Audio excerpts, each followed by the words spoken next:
Hi everyone, welcome back to the channel today. So we're going about the drafting and cutting of this beautiful flare gown you see right here on your screen. It has a zipper in front, it has two sides pockets, it also has an off-shoulder flare cape sleeve, just as you can see right here on the screen. So it's actually a very detailed tutorial, and if this sounds like something you're interested in learning, please continue watching. And without much ado, let's get started with what we have for today. So I'm using this flowered crepe fabric and creating my one part of this fabric has designs, but I'm using the part that has these designs for the lower part. You can see this design slightly mixed with this other side. So I have this my fabric here folded into two, then I'm going to fold it again to make it into four. So I'll be sharing with you all everything I did right here before cutting out. Okay, so you can see I have it folded into two. Okay, then I'm going to go ahead and fold it again, making it into four. So I'm going to be having 4 folds of this piece of fabric I have right here. So all I did was that I cut out from my shoulder to my half length.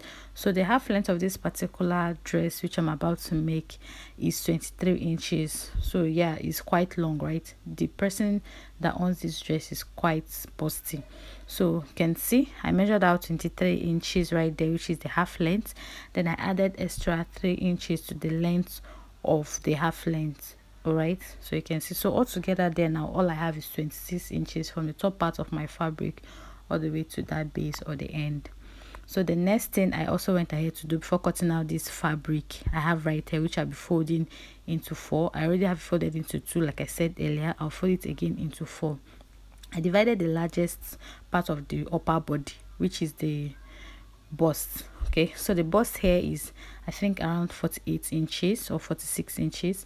So I divided the bust circumference by 4 and I added extra 4 inches, okay, to that. So that was how I got 16 inches right there, which I measured out.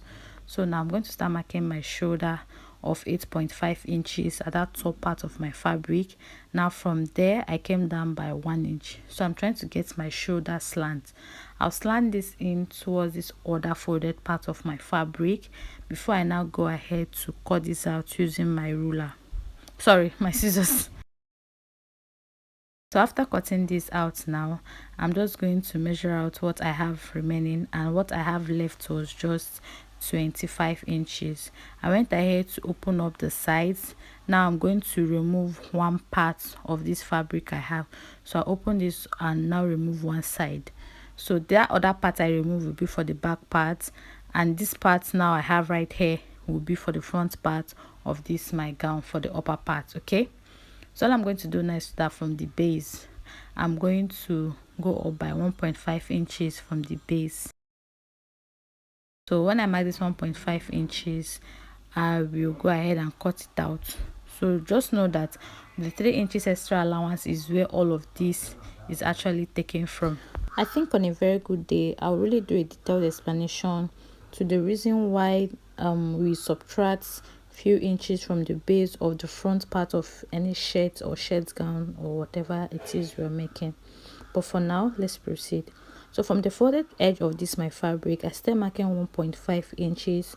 So this 1.5 inches is going to be for my zipper allowance because the zipper was fixed to the front part of this gown. Okay, so now from that my zipper allowance of 1.5 inches, I'll mark my neck width of 3 inches.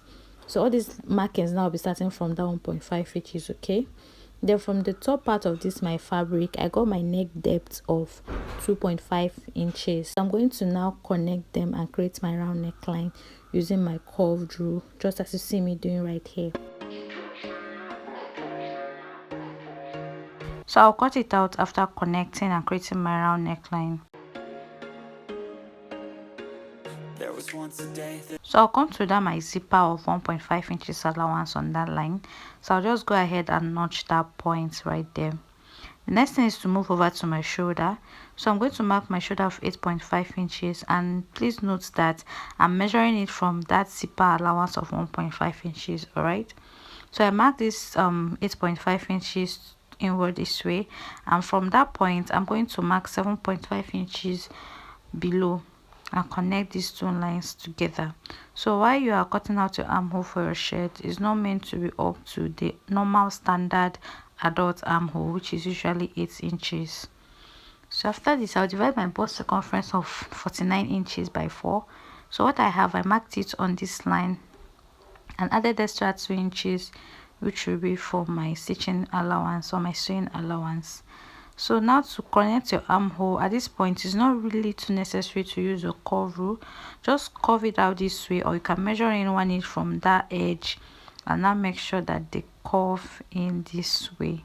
Okay, so while I draft my shirts, I normally use my free hand to connect my armhole most times. So on the waist area, I'll divide my waist circumference by 4 and mark what I have on my half length, which is also my waistline. So my waist is 46 inches divided into 4. I marked it there and added extra 2 inches for my sewing allowance, which I now went ahead to connect from my chest line to my half length. So right now I'll go ahead and cut out other excesses I have. So altogether now, from the base of this our front dress, we have removed 2.5 inches, so we have half inch extra, okay, because everything we left in total was 3 inches. So for the back part of our dress, I arranged it folded into 2 as well. Then I'm placing the 1.5 inches away from the fold, and I'm also shifting the front part to the base of this back shirt to align. Then I'm going to have this space at the top part, which on the shoulder I'll now slightly fold it on top of the shoulder for the front part of our dress. Okay, so I'll pin it down after folding slightly on top, just as I've done right here. So I will notch the neck width, and then on the neck depth, on that folded part I have on the other side, I will notch it. So that will be for the neckline for the back part of this our dress. So I cut out the armhole exactly the same. I also cut out the sides. So you see my 1.5 inches allowance is placed away from that folded part of this back piece. So I now connected those 2 notches I made earlier into a round neckline and cut it out. So that is basically it for the upper part of this gown. So you can see what I have for the front part. Remember, we are separating them into 2 so that we can have 2 pieces. So I'm going to work for the lower part of the flip part of this gown. So firstly, I'll subtract my half length from my full length. My full length is 44 inches minus 23 inches. So what I'm going to have here now will be 21 inches. That will be the length of my flare. So I already have my fabric folded into 2 right here, as you can see. Now I'm going to fold this again from this upper part here. On this upper part, I'm going to fold it into this other side, just this way in an A shape. So I believe that if you've been watching my tutorials on YouTube, you should be familiar with this. This is how I mostly fold my 180 degrees flare most times. And make sure you arrange this properly, okay? So I hope you just saw everything I did right here. So after folding, one side will be entirely closed and the other parts will be slightly open.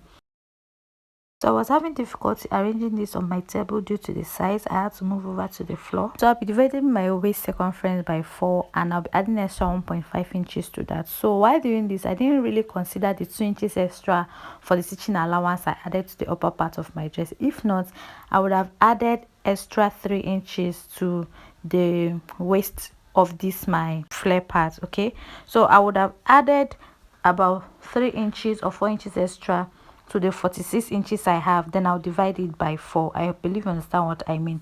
So when I marked my waist circumference divided by 4 plus 1.5 inches, I now started measuring this out. So you can see that from that top part or pointy part of this my flare, that is where I marked my waistline or my waist circumference, moving all the way around.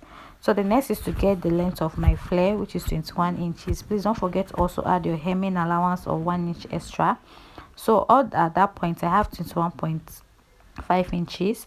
I'll also mark it on this other side, which seems to be a bit longer than the other part. Okay, please pardon me for staying on the floor to do this. My table, this fabric was so slippery for my table. So the same way I mark for the waist part of this gown, I'll also go ahead and do the same thing for the length of my flare.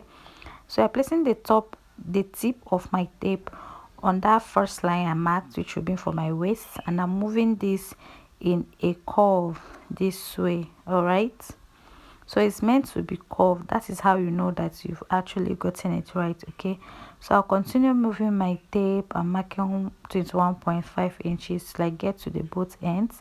When I achieved that, I went ahead now to cut out the waist following the way I marked my chalk earlier, and I'm also going to cut out for the length of this my flare. Across the room, damn, what a hell of a view. I feel good, you look great, I like you. So this is it. You can see what I have so far. So I'm going to just measure out what I have, and it's 21.5 inches. I'll quickly move over back to my table. And this flare, remember that we will be fixing a pocket to the two sides of this gown. Okay, so this flare now is in one piece, as you can see right here. So I'll still leave it together this way. So I'm just going to separate them into two. So I'll fold it into two, making sure that they align properly. You can as well go ahead and pin. Then from the middle, I'm going to separate this my flare I have here, so that I can have two pieces of flare. Can't wait, a first time, a first date.